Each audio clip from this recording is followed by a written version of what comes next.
Hello students, welcome to my demo class. আজকের যে বিষয়টা নিয়ে আমরা পড়াশোনা করব সেটা হচ্ছে ম্যাট্রিক্স। ম্যাট্রিক্স একটা খুবই ইম্পর্ট্যান্ট চ্যাপ্টার। এটা আমাদের ক্লাস 12-এ ইনক্লুড করা আছে। এই চ্যাপ্টারটা তোমাদের শুধুমাত্র ক্লাস 12-এর পরীক্ষাতেই নয়, তোমাদের জয়েন্ট এন্ট্রান্স এক্সামিনেশন, মেন্স এবং WBJEE সব প্রতিটা কম্পিটিটিভ এক্সামে খুবই গুরুত্বপূর্ণ। এছাড়াও তোমরা যখন ইঞ্জিনিয়ার হয়ে জব করবে, বিভিন্ন বড় বড় প্রাইভেট সেক্টরে জব করবে, সেখানেও তোমাদের ম্যাট্রিক্স কাজে লাগবে। এবার ম্যাট্রিক্স চ্যাপ্টারটা শুরু করার আগে আমি তোমাদেরকে একটা ওভারভিউ দিতে চাই যে ম্যাট্রিক্স কতটা একটা ভাস্ট জিনিস। ম্যাট্রিক্স আমাদের কি কাজে লাগে জানো তো? ম্যাট্রিক্স মেনলি আমাদের ক্যালকুলেশনের কাজে লাগে। এবার তোমরা বলবে যে ক্যালকুলেশন, সে তো আমরা সিম্পল ক্যালকুলেশন করতে পারি, কিন্তু না, এই ক্যালকুলেশন একটু আলাদা রকমের ক্যালকুলেশন। সাপোজ একটা বড় তোমার কি বলবো, বড় একটা কোম্পানি, সেখানে কত ক্লায়েন্টস আছে, সেই ক্লায়েন্টসরা কী কী জিনিস কিনছে, সেগুলো এই ম্যাট্রিক্সের আকারে আমরা ক্যালকুলেশন করব। ওখানে বিভিন্ন ম্যাথামেটিক্যাল অপারেশন রয়েছে যেগুলো ইউজ করা হবে। তার মাধ্যমে খুব সহজেই আমরা সেখানে ডেটাটাকে অ্যানালিসিস করতে পারবো। অ্যাকচুয়ালি ডেটা অ্যানালিসিস এমন একটা টার্ম যার সাথে ম্যাট্রিক্স ওতপ্রোতভাবে জড়িত রয়েছে। তোমরা যারা যদি ডেটা সায়েন্স নিয়ে পড়াশোনা করো, ডেটা অ্যানালিসিস নিয়ে পড়াশোনা করো, তখন তোমরা ম্যাট্রিক্স দেখবে যে ম্যাট্রিক্সই আসল জিনিস। তো চলো এত আরও গভীরে না গিয়ে আমরা এবার শুরু করি ডেফিনেশান দিয়ে। আমি আগেই তোমাদেরকে বলেছি যে যে কোনো চ্যাপ্টার শুরু করার আগে তার যদি ডেফিনেশানটা তোমরা জানো, তো অঙ্কের প্রতি একটা অপূর্ব সুন্দর আগ্রহ বাড়ে। তো আমি তাহলে এই ম্যাট্রিক্সের বাংলা ঠিক হয় না, ম্যাট্রিক্সকে ম্যাট্রিক্সই বলে। ম্যাট্রিক্সের ডেফিনেশান এখানে কি লেখা আছে দেখো, প্রতিটা শব্দ ইম্পর্টেন্ট। সারি ও স্তম্ভ। সারি ও স্তম্ভ মানে কি? সারি বলতে হচ্ছে রো, স্তম্ভ বলতে কলম। তার সাহায্যে বিভিন্ন সংখ্যাগুলির ওই রকম আয়তাকার সজ্জা বা রেক্ট্যাঙ্গুলার অ্যারে, অ্যাকচুয়ালি অ্যারের বাংলা হচ্ছে সজ্জা। অ্যারে তোমরা যারা কম্পিউটার নিয়ে পড়াশোনা করো তারা অ্যারে জানবেই। তো এই রেক্ট্যাঙ্গুলার অ্যারেকে বলা হয় হচ্ছে কি না, ম্যাট্রিক্স। এটা গেল আমাদের ডেফিনেশান। এবার তোমাদেরকে দেবো হচ্ছে, আমি বোঝাবো, কনসেপ্ট ক্লিয়ার করাবো। এবার কনসেপ্ট ক্লিয়ার করাতে গেলে আমি ভালো একটা উদাহরণ নিয়েছি। দেখো, একটা ক্লাস, ঠিক আছে, এই ক্লাসে 3টে বন্ধু আছে। 3টে বন্ধু কারা কারা? A, B, C। ঠিক আছে, এখানে দেখো A, B, C আছে তো। এবার যেটা বলা আছে, যেটা আমরা জানতে পারছি যে এর কাছে 2টো পেন আছে, 7টা পেন্সিল আছে। বি এর কাছে 4টে পেন আছে, 3টে পেন্সিল আছে। সি এর কাছে 8টা পেন আছে, 5টা পেন্সিল আছে। তো আমরা এটাকে কি করেছি, একটা ছকের আকারে লিখেছি। দেখো, এই রোটা থেকে আমরা কি জানতে পারছি না, এর কাছে 2টো পেন আছে, 7টা পেন্সিল আছে। অ্যাকচুয়ালি এর কাছে কটা জিনিস আছে সেটা আমরা এখান থেকে জানতে পারছি। যখন আমরা এই কলমটাকে ইউজ করছি তখন জানতে পারছি যে 2টো পেন আছে আর 7টা পেন্সিল আছে। ঠিক একই রকমভাবে বিয়ের ক্ষেত্রে দেখো, বিয়ের ক্ষেত্রেও একই। যখন তুমি এই রেখাটাকে যোগ করছো, যে পয়েন্টটা পাচ্ছি সেখানে আমরা কি পাচ্ছি না, 4, মানে বিয়ের কাছে 4টে পেন্সিল আছে, এই পেন আছে, আর পেন্সিল আছে 3টে। তো এরকমভাবে সি পাচ্ছি।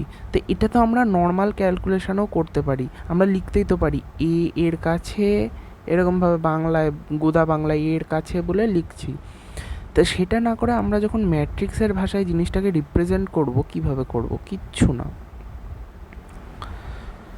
দেখো, এখানে যেরকমভাবে লেখা আছে পরপর, 2-এর পরে 7, 4-এর পরে 3, 8-এর পরে 5, ঠিক সেরকমভাবে লিখেছি। দেখো, 2-এর পরে 7, 4-এর পরে 3, 8-এর পরে 5। এবার চলে আসি ডেফিনেশানে। আমরা কিছুক্ষণ আগে একটা ডেফিনেশান পড়লাম না, ওই ডেফিনেশানে যাই। কি লেখা আছে এখানে? সারি ও স্তম্ভের সাহায্যে যে আয়তাকার সজ্জা বা রেক্ট্যাঙ্গুলার অ্যারে, সেটাকে ম্যাট্রিক্স বলা হয়। এবার তোমরা মন দিয়ে দেখো, এই জায়গাটা আছে এখানে এমটা হচ্ছে একটা ভেরিয়েবল, ঠিক আছে। ওখানে দেখো ওই সেম আমরা যে সারি বা রো আর কলম এগুলোর মাধ্যমেই দেখো আমরা প্রকাশ করছি একটা রেক্ট্যাঙ্গুলার বলতে কি দেখো এটা একটা আয়তাকার, এটাকে যদি আমি এরকমভাবে আঁকি তাহলে একটা আয়তাকারের মতনই তো হচ্ছে, এই দিকে বেশি আছে এই দিকে কম আছে, মানে অ্যাকচুয়ালি এরকম একটা রেক্ট্যাঙ্গুলার ব্যাপারটা আসছে, তো সেই কারণেই বলা আছে আর কি রেক্ট্যাঙ্গুলার। এর কনসেপ্টটা আলাদা, ওটা আমি বোঝাবো তোমাদেরকে। তো এই যে আমি তোমাদেরকে দেখালাম যে জিনিসটা, যে যেটাকে ছকের আকারে লেখা আছে সেটাকে আমরা ম্যাট্রিক্স আকারে কিভাবে লিখছি, না একটা থার্ড ব্র্যাকেট দিচ্ছি, তার মধ্যে শুধু এই ডেটাগুলো, কারুর নাম লিখবো না, শুধু এই ডেটাগুলো আমরা লিখে যাব, যেরকমভাবে আছে সেরকমভাবে লেখা আছে, সেটাই হচ্ছে ম্যাট্রিক্স। এবার অনেক জায়গাতে ফার্স্ট ব্র্যাকেটে ইউজ করে, মোস্টলি ফার্স্ট ব্র্যাকেট আর থার্ড ব্র্যাকেটে ইউজ করা হয়। তোমাদের বইতে দেখবে এরকম একটা উদাহরণ দেওয়া আছে যে এরকমভাবে ম্যাট্রিক্স লেখা আছে, তো ওইটা সব জায়গাতে পাবে না, বেশিরভাগ জায়গাতেই থার্ড ব্র্যাকেট আর ফার্স্ট ব্র্যাকেটেই পাবে। ওকে, চলো একটা এক্সাম্পল নিই ম্যাট্রিক্সের। এখানে একটা ভালো কনসেপ্ট আছে, তোমরা বুঝবে হ্যাঁ এই জায়গাটাকে। এখানে দেখো একটা ম্যাট্রিক্স আমরা যখন লিখবো না তখন একটা ভেরিয়েবলের মধ্যে সেটাকে স্টোর করব, বুঝতে পেরেছো তো, হাওয়াতে লিখবো না। দেখো এখানে একটা ভেরিয়েবল এ, তোমরা যা খুশি নিতে পারো, A M P Q R S T U V W X যা খুশি। তো তার মধ্যে আমরা যখন ভেরিয়েবলটাকে স্টোর করব, এখানে সমস্ত প্রকারের সংখ্যা থাকতে পারে। 5 একটা নর্মাল বাস্তব সংখ্যা, এটা রেশনাল নাম্বার, এটা কমপ্লেক্স নাম্বার, এটা ট্রিগোনোমেট্রিক ফাংশন, এটা তোমার অ্যালজেব্রিক ফাংশন, সব কিছু আছে। দেখো কোনো রকম বাধ্যবাধকতা নেই যে একটা ম্যাট্রিক্সে একই রকমের জিনিস থাকতে হবে, তার কোনো মানে নেই, সব রকমের থাকতে পারে। ওটাই আমি তোমাদেরকে এখানে নোটে লিখেছি, দেখো একটি ম্যাট্রিক্সে সমস্ত প্রকারের সংখ্যা থাকতে পারে। এটা হলো ম্যাট্রিক্স কেমন হয়, আমি কয়েকটা উদাহরণ দিলাম। এবার একটু আমি ডিপে ঢুকবো, অর্ডার অফ এ ম্যাট্রিক্স। চলো এখানটা ভালোভাবে বুঝতে হবে, মন দিয়ে বোঝো। এখানে দেখো একটা ম্যাট্রিক্স তৈরি করা আছে, ম্যাট্রিক্সটা অনেক বড়, অনেক বড়। অ্যাকচুয়ালি এখানে ভ্যালুগুলো পুট করা নেই বলে বড়। আচ্ছা আমি তোমাদেরকে বোঝাই, এইগুলো হচ্ছে কলম, ঠিক আছে, এগুলো হচ্ছে রো। এখানে লেখা আছে দেখো A11, A11 মানে হচ্ছে ফার্স্ট রো ফার্স্ট কলাম। এখানে লেখা আছে A12 মানে ফার্স্ট রো সেকেন্ড কলাম, এটা তো ফার্স্ট রো তাই জন্য ওখানে 1 লেখা আছে, এটা তো সেকেন্ড কলাম, এটা ফার্স্ট কলাম ছিল, এটা সেকেন্ড কলাম, তাহলে ওখানে 2 থাকবে। সেরকমভাবে 3, আর একটা হচ্ছে জেনারেল ফর্ম, আর শেষ যেখানে হচ্ছে সেটা হচ্ছে এন।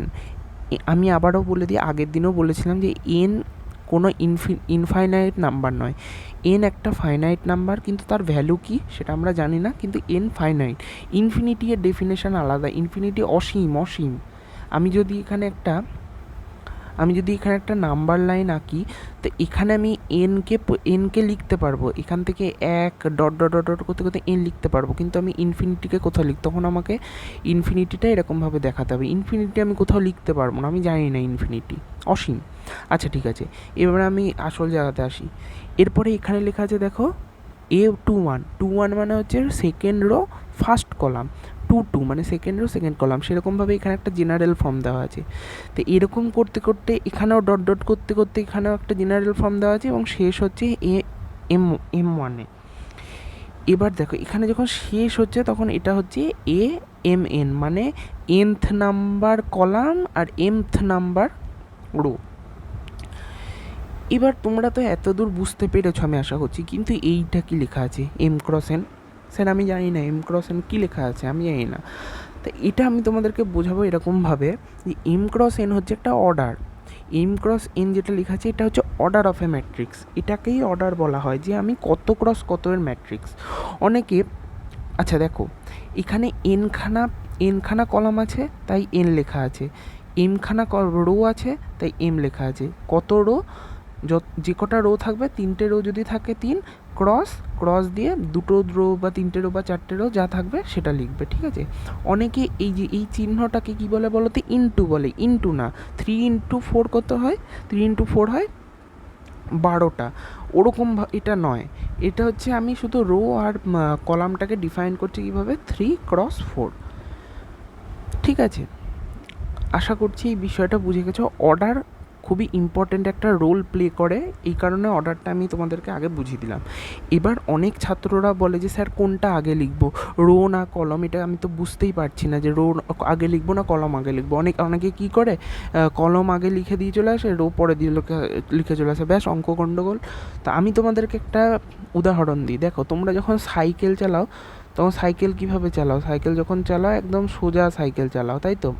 সোজা সাইকেল চালাও। কীভাবে চালাও? এরকমভাবে হরাইজন্টালি সাইকেল চালাও। তো ফার্স্টে আমার কাছে ওটাই থাকবে। তো হরাইজন্টালি কী আছে? আমার কাছে হরাইজন্টালি আছে রো আগে লিখবে। এবার তোমরা যখন বড় হও তখন সামনের চাকা তুলে চালানো, হাত ছেড়ে চালানো, এইসব বাদরের মতো কাজকর্মগুলো করো, সেগুলো হতো পরে, সেটা তো পরে করো, তার মানে ওগুলো ভার্টিকালে আসছে। আশা করি এটা একদম আমি গোদা বাংলা ভাষাতে বুঝিয়ে দিলাম তোমাদেরকে, আশা করি বুঝতে পেরেছো। চলো এবার পরে যাই, কয়েকটা এক্সাম্পল দেখি। এখানে দেখো লেখা আছে এ হচ্ছে একটা 3x3। কেন? তিনটে দেখো রো আছে, 1 2 3টে রো, 2 কলম আছে, 3x2, রো আগে কলম পরে। এটা 3x3, দেখো 3টে রো 3টে কলম। এটা হচ্ছে 3x1, এখানে দেখো 3টে রো আছে, 1টা কলম আছে। এখানে দেখো একটাই রো আছে, 3টে কলম আছে। এখানে অনেকে গন্ডগোল করে, এখানেও 3x1 লিখে দেয়, এখানে তা হবে না, আগে রো হবে তারপরে কলাম। ঠিক আছে, এরপরে চলো টাইপস অফ ম্যাট্রিক্সে এগোই। টাইপস অফ ম্যাট্রিক্স, এই বিষয়টা বোঝা হয়ে গেলে আজকের মতো শেষ হয়ে যাবে। Types of matrix, M not equal to N. যখন M not equal to N মানে রোয়ের সংখ্যা আর কলমের সংখ্যা যখন সেম হয় না, রোয়ের সংখ্যা আর কলমের সংখ্যা যখন সেম হয় না, তখন সেটাকে বলা হয় কি না, রেক্ট্যাঙ্গুলার ম্যাট্রিক্স। মানে রোয়ের সংখ্যা সেম না হলে কীরকম হবে? এরকম হবে। তো দেখো অনেকটা রেক্ট্যাঙ্গুলার মতো দেখতে।